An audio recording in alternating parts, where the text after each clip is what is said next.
નમસ્કાર મિત્રો, ખેડૂત પોકેટ ચેનલમાં તમારું સ્વાગત છે। દેશ, દુનિયા અને ગુજરાતના તાજા મોટા અને સૌથી મહત્વના સમાચાર જાણીએ તે પહેલા ચેનલમાં નવા છો તો ચેનલને જરૂરથી સબસ્ક્રાઇબ કરી લેજો। મુંબઈમાં મેઘરાજાએ ધડબડાટી બોલાવી, ટ્રાફિક ઠપ થઈ ગયો, સબવે પણ બંધ થયો અને જનજીવન અસ્તવ્યસ્ત થઈ ગયું। મુંબઈમાં મોહરમ જુલુસમાં 15,000 લોકોને ઝેરી કેપ્સ્યુલ આપીને મારવાનો પ્લાન હોવાની ફરિયાદની કબૂલાત કરવામાં આવી। મુંબઈ હાઈકોર્ટે આરટીઈ હેઠળ સ્કૂલમાં જ પ્રવેશ માટે રહેઠાણનો પુરાવો અનિવાર્ય ગણાવ્યો। ગુજરાતમાં એક સાથે 3 સિસ્ટમ સક્રિય થઈ અને આગામી દિવસોમાં પડશે છૂટો છવાયો વરસાદ, હવામાન વિભાગની આગાહી જાહેર કરવામાં આવી। સાણંદ ડરણ ગામના ખેડૂતોના વિરોધ આગળ ઝૂક્યું તંત્ર અને પાઇપલાઇન માટેનું ખોદકામ પૂરી દેવાની કરીને ધારાસભ્યએ આપી ખાતરી। અમદાવાદમાં આજે જગન્નાથજીની જળયાત્રા શરૂ થઈ। 108 કળશથી જળાભિષેક અને ગજવેજ દર્શન બાદ ભગવાન 15 દિવસ મોસાળ સરસપુર જશે। ગુજરાતમાં જુલાઈના પ્રારંભે જ ભારે વરસાદની આગાહી। રાજ્યમાં હજુ ફક્ત સરેરાશ 3% જ વરસાદ નોંધાયો। ખેડૂતો માટે ખુશ ખબર આવ્યા। 3 દિવસ રાજ્યના 19 જિલ્લાઓમાં ધમાકેદાર વરસાદ આગાહી જાહેર કરવામાં આવી। અમદાવાદ સેન્ટ ઝેવિયર્સ કોલેજમાં જીકાસ એડમિશન વિવાદ થયો। કાનૂની લડાઈના કારણે હજારો વિદ્યાર્થીઓનું ભાવિ હડતાલ। અમરેલીના લાઠીમાં ધાર્મિક વિધિના બહાને એક પરિવાર સાથે છેતરપિંડી થઈ। ઠગાઈ કરનારા 2 શખ્સો ઝડપાયા।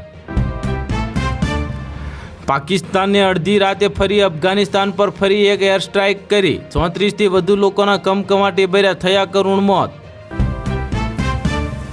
જગદીશ વિશ્વકર્માએ ભાજપની જૂની પરંપરા ફરી જીવંત કરી। નીતિન કાકાએ આખરે પ્રજાની વ્યથાનો ખ્યાલ આવ્યો। રાજકોટના જંગલેશ્વર ડિમોલેશન બિલ કૌભાંડને લઈને મોટા સમાચાર। કોન્ટ્રાક્ટર હિતેશ ભાયાણીએ એક જ ઝાટકે કરી 15 લાખની કમાણી। તિરુપતિ બાલાજીના ચરણોમાં અનંત અંબાણીએ અર્પણ કર્યા પોતાના વાળ, સાથે કરી ₹27.5 કરોડની મોટી સેવાની જાહેરાત।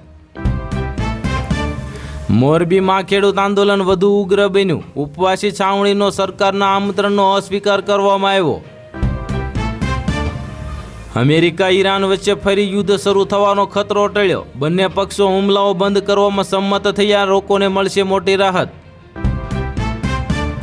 ગોંડલના 25થી વધુ ગામોના ખેડૂતોની જમીન પર 765 કેવી વીજ લાઇનનો વિરોધ। જિગીશા પટેલનું આહવાન કરવામાં આવ્યું। યુરોપમાં ગરમીએ કાળો કેર વર્તાવ્યો। સરકારી એજન્સીના આંકડા બળબળતા તાપને કારણે 1000થી વધુ લોકોએ જીવ ગુમાવ્યા। આ માત્ર એક પેપર લીક નથી, યુવાનના ભવિષ્યની ચોરી છે। રાહુલ ગાંધીનો મહારાષ્ટ્ર ટેટ 2026 પેપર લીક પર સરકાર પર મોટો હુમલો કરવામાં આવ્યો। ભગવાન શ્રી જગન્નાથજીની 149મી રથયાત્રાની તડામાર તૈયારી। આજે જળયાત્રાનું આયોજન। ભાવિક ભક્તોમાં હરખની હેલી જોવા મળી। પીએનજી અને એલપીજી બંને કનેક્શન છે એવા લોકોને 1 જુલાઈથી ઇન્ડિયન અને એચપી અને ભારત ગેસના સિલિન્ડર નહીં મળે અને નવા નિયમો વધુ કડક બનશે। સુરત એરપોર્ટ પર મોટી દુર્ઘટના ટળી। લેન્ડિંગ વખતે ઇન્ડિગોની ફ્લાઇટ પર ગ્રીન લેઝર લાઇટ ફેંકાતા ચકચાર સુરક્ષા એજન્સીઓ એલર્ટ થઈ ગઈ। કૈલાસ માનસરોવર યાત્રા દરમિયાન નેપાળમાં ફસાયા 52 ભારતીય શ્રદ્ધાળુ। યાત્રીઓ માટે સરકારે જાહેર કરી નવી એડવાઇઝરી। સૌરાષ્ટ્રની સૌથી મોટી રાજકોટ સિવિલ હોસ્પિટલમાં અંધેરરાજ। લાખોની રિક્ષાઓને હવે ધૂળ ખાઈ રહી છે। દર્દીઓ પરેશાન થઈ રહ્યા છે। ધોરણ 10ના વિદ્યાર્થીઓ માટે મોટા ફેરફાર। હવે 3 ભાષા ફરજિયાત। શિક્ષણ બોર્ડે જાહેર કર્યું નવું વિષયનું માળખું। વાવ થરાદમાં સિંચાઈના પાણી માટે ખેડૂતોનો હલ્લાબોલ। કેનાલ પર ઢોલ વગાડીને કર્યો અનોખો વિરોધ। સોનમ વાંગચુકની અચોક્કસ મુદ્દતની ભૂખ હડતાલ શરૂ। ખેડૂત સંગઠનોએ આપ્યું સમર્થન। શિક્ષણ મંત્રીના રાજીનામાની માંગ સાથે હડતાલ શરૂ। જેતપુરમાં વીજ લાઇન મુદ્દે મડાગાંઠ યથાવત। સરકારનું સરસાનું આમંત્રણ અને ખેડૂતોને લેખિત ખાતરી વિના ઇનકાર કરવામાં આવ્યો। સુરત એરપોર્ટ રોડ પર ઉત્તર પ્રદેશના એમએલએના સ્વાગતમાં કાયદો લજવાયો. ડુમ્મસ પોલીસે 4 ગાડીઓને કબજે કરીને વસૂલ્યો મોટો દંડ. કેન્દ્રીય કેબિનેટમાં મોટા ફેરફારની અટકળો. અનેક કેબિનેટ મંત્રીઓના મંત્રાલયમાં બદલવાની શક્યતા સામે આવી. રાજ્યમાં ચાલુ શૈક્ષણિક વર્ષથી ધોરણ 10માં હવે 3 ભાષાઓ ભણવી ફરજિયાત. નવી શિક્ષણ નીતિ મુજબ વિષય માળખામાં ફેરફાર કરવામાં આવ્યા. ગાંધીનગરમાં પીએમ ઈ બસ સેવાનો પ્રારંભ. પ્રથમ 15 દિવસ મુસાફરી તદ્દન ફ્રી. હાઈટેક એસી બસના 30 રૂપિયા રૂટનું ભાડું નક્કી કરવામાં આવ્યું.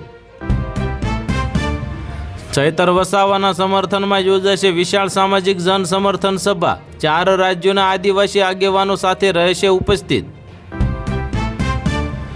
અયોધ્યા રામ મંદિરના દાનચોરી મામલે એસઆઈટીની તાબડતોબ કાર્યવાહી કરવામાં આવી. 8 આરોપીઓના ઘરે પોલીસના દરોડા પાડવામાં આવ્યા.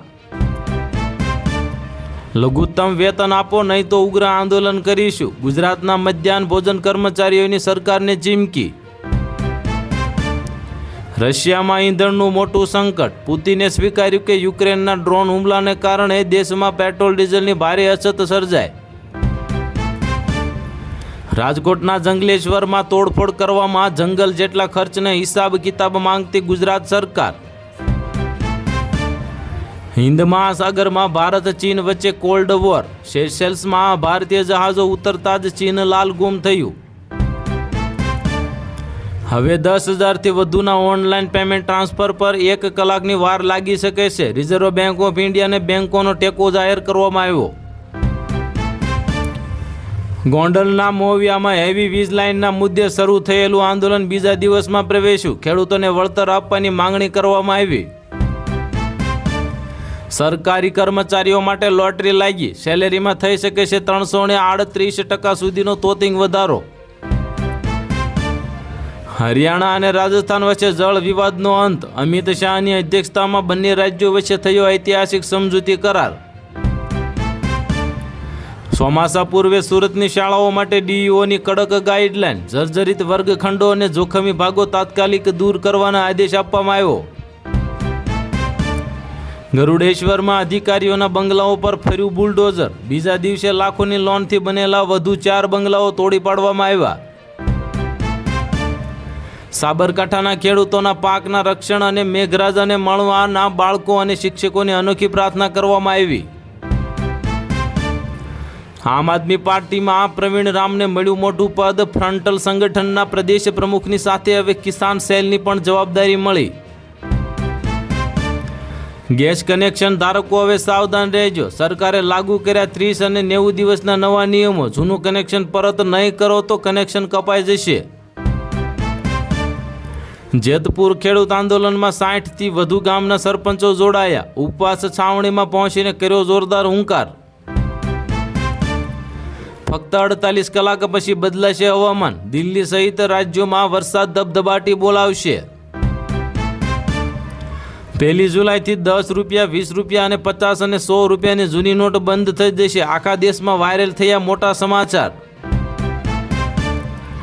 અમારા પાકને બચાવો. અરવલ્લીના ખેડૂતોની લાચારી. આંખમાં આંસુ સાથે તંત્રને કરી અને પાણી છોડવાની મોટી અપીલ. તો હાલ માટે આટલું જ. મળીશું નવી અપડેટ સાથે. જો વિડીયો પસંદ આવતો હોય તો વિડીયોને કરી દેજો લાઇક અને ચેનલમાં નવા હોય તો ચેનલને કરી દેજો સબસ્ક્રાઈબ.